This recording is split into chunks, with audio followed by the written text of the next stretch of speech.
Hello everyone, this is Miss Dasher, and for this lesson, we are going to learn about all the wonderful and spectacular information there is to know about the treble clef.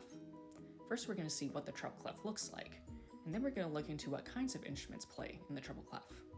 Finally, we're going to start to learn about the note names that belong on the treble clef, and whether they go on a line or in a space. Let's begin. So on the left-hand side, we have the symbol for the treble clef, and the treble clef is primarily used by instruments that play in the upper range.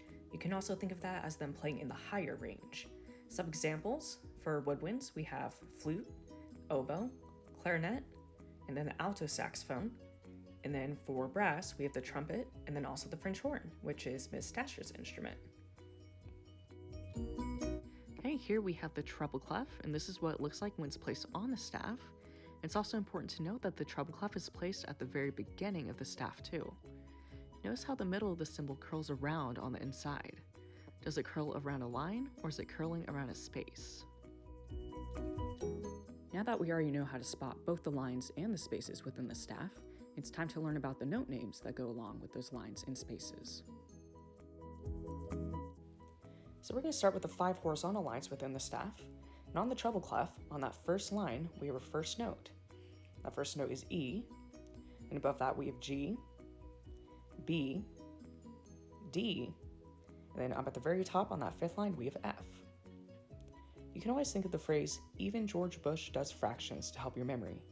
Some of you may know of the phrase, every good boy does fine, but for the sake of this lesson, we're going to stick to even George Bush does fractions.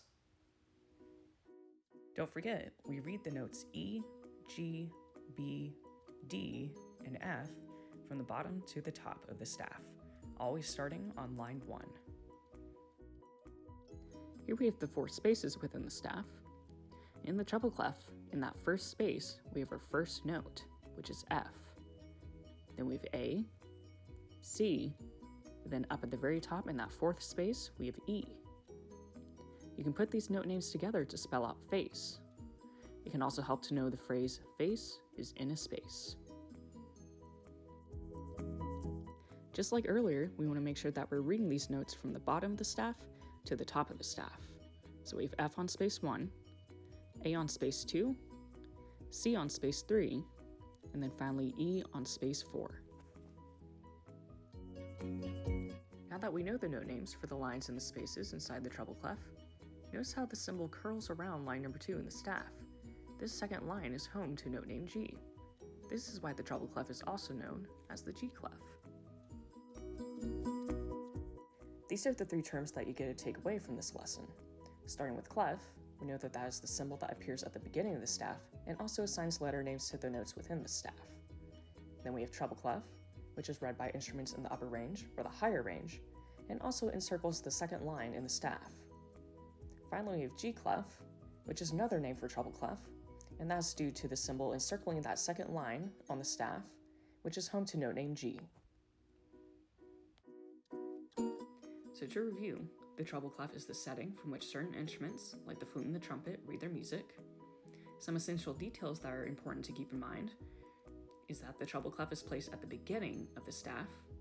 We also want to remember that we read the notes from the bottom to the top of the staff as well. Note names for our horizontal lines in the treble clef, we're starting with E, G, B, D, and F. You can also remember the phrase, even George Bush does fractions. And then for our notes that are in the space, in the treble clef, we have F, A, C, and E, or face. You can also think of face is in the space. So when you go to practice the materials from this lesson, always know that you can use the accompanying slide examples for help. First, practice marking the note names on the lines and in the spaces in the treble clef. And then once you feel comfortable naming those notes, go ahead and try marking those same notes from memory. If you ever get stuck or if you have any questions, please know that we're always here to help you. So feel free to send those questions to Mr. Heffler, and there's his email at the center of the screen. That's Jeffrey with a capital J, .heffler@austinisd.org. So that concludes our lesson for the treble clef. Thank you all so much for watching, and remember, if you have any questions or if you need help, Don't be afraid to reach out and ask.